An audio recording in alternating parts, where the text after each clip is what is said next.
এই যে গরুর মাংস রান্না করব, সেই জন্য এই যে পেঁয়াজ দিয়েছি। এবার মশলা দেব।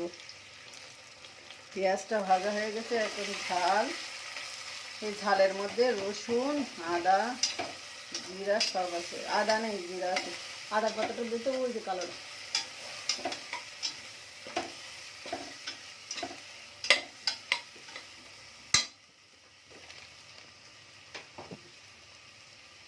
এই যে আদা আমি গুঁড়া করে রেখে দিয়েছিলাম, সেটা দিব।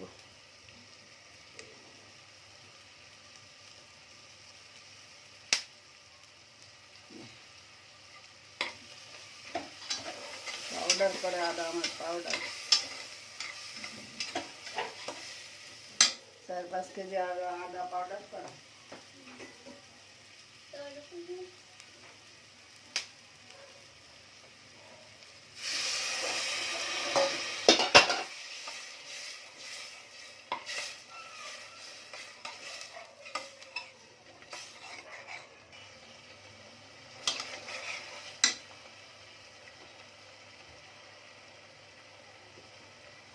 মাংসটা কষানো শেষ, এখন ওই যে মশলাটা কষানো শেষ, মাংসগুলো দিয়ে দেব। গরুর মাংস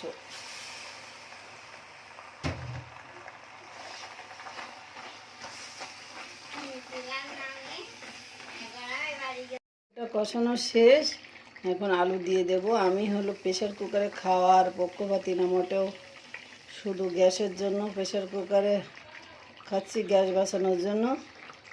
নইলে আমার একদম ভাল লাগে না। আলু দিয়ে মাত্র 2টা সিটি দিয়ে রেখে দেবো। গোশ শক্ত না থাকলে আমার ভালো লাগে না। নরম গোশ আমার একদম পছন্দ না। আমি নরম মাংস খেতে পারি না। মাংস শক্ত হবে, টান দিব, দাঁত দিয়ে ছিঁড়ে যাবে, এরকম পছন্দ। কষানো মাংসের মতো আমার বেশি নরম মাংস মোটেও পছন্দ না।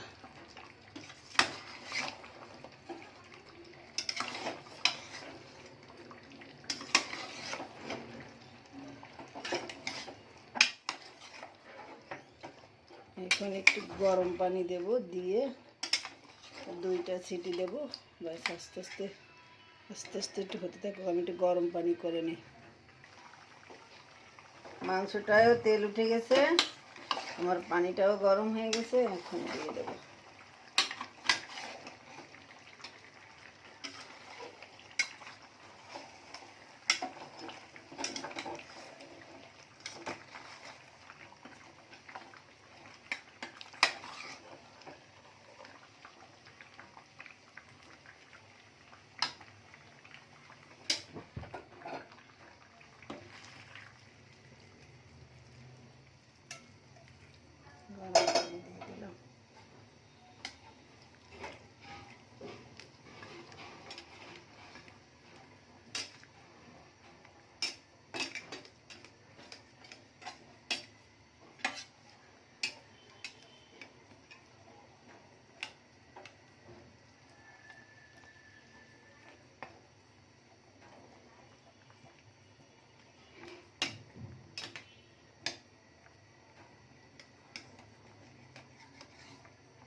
এবার ঢাকনা লাগাই দেবো।